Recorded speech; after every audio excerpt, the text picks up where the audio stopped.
अस्सलाम वालेकुम व्यूअर्स, मैं हूं आपका होस्ट अब्दुर्रहमान और आज डिस्कस करेंगे आईएमएफ की जानब से किया जाने वाला अनकरीब एक और जुल्म।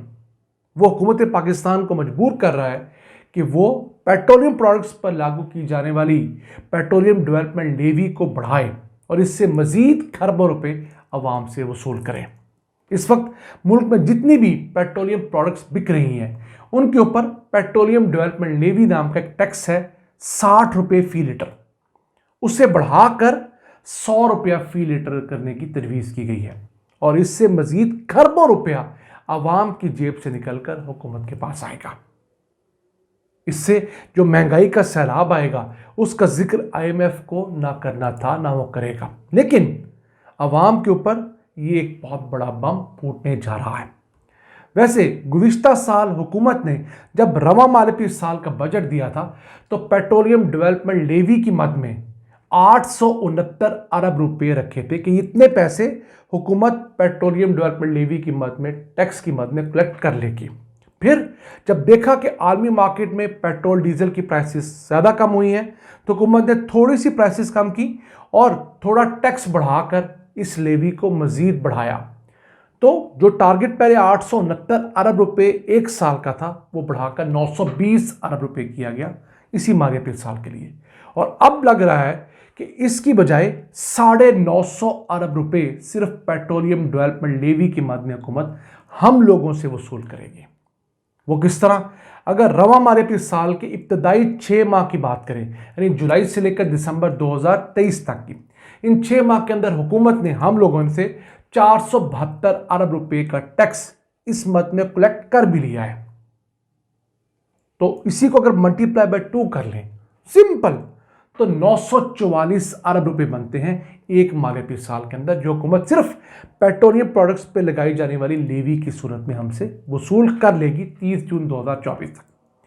तो अगर अगले मालियाती साल में हुकूमत मजीद 40 रुपए ऐड करती है इस 60 रुपए के अलावा, तो यही टैक्स जो इस साल 950 अरब रुपए के करीब होगा वो अगले साल बढ़कर 1400 से 1500 अरब रुपए हो सकता है।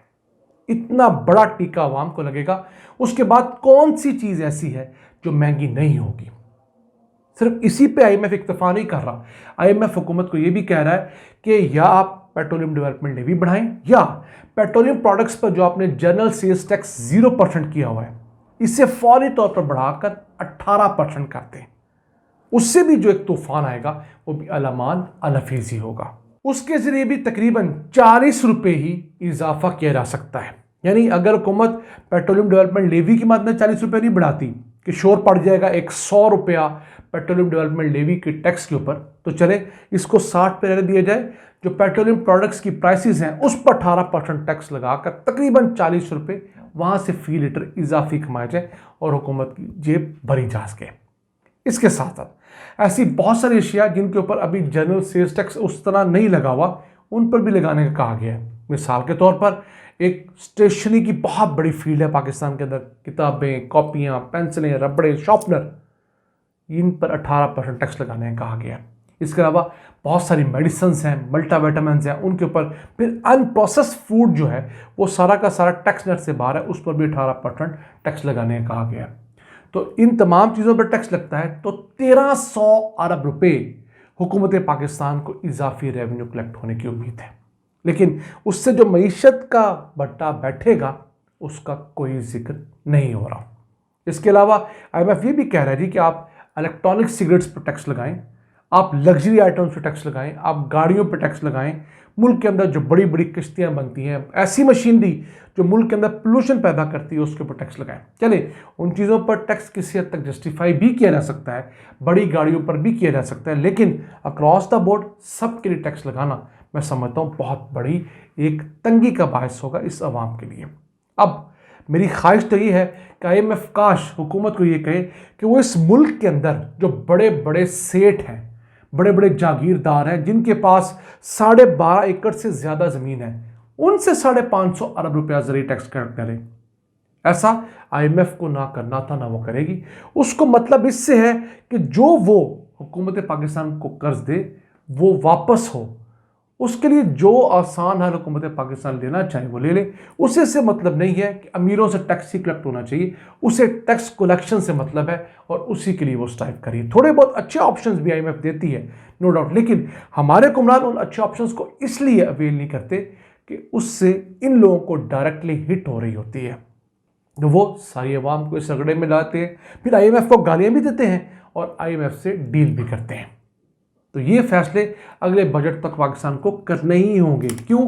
पाकिस्तान को आईएमएफ से फौरी तौर पर $8 बिलियन का कर्जा चाहिए और इसी कर्जे के जरिए मजीद कई बिलियन डॉलर्स के कर्जों के रास्ते खुलेंगे। आईएमएफ कर्जों की वो चाबी है जिसके बाद पीछे बैंकों के पूरे पूरे वॉलेट खुल जाते हैं।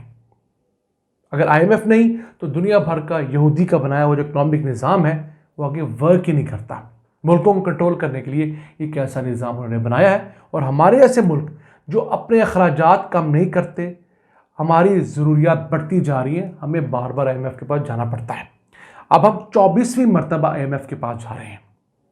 कोई नून लीग के दौर में हम लोग को 5वीं 6वीं दफ़ा जा रहे हैं, इससे पहले 4-5 दफ़ा हम पीपल्स पार्टी के दौर में गए, उसके बाद हम लोग इमरान खान के दौर में भी आईएमएफ के पास गए। तो आईएमएफ के पास हमें बार बार इसीलिए जाना पड़ रहा है कि हमारे अखराजात ज़्यादा हैं, हमारी आमदन कम है। जिन अमीरों से हमें टैक्स लेना चाहिए उन्हें हमें वजीर बनाकर, मुशीर बनाकर हुकूमती ऐवानों में बैठा लेते हैं, फिर वो ऐसी पॉलिसीज़ नहीं बनने देते जिनके ज़रिए उन लोगों पर टैक्स लगे। हम आपको हमेशा कहते थे कि नई हुकूमत जो भी आएगी उसे इस कदर मुश्किल फ़ैसले करने होंगे कि वो 2-3 महीनों के अंदर ही अवाम के अंदर मज़ीद गैर मकबूल हो जाएगी।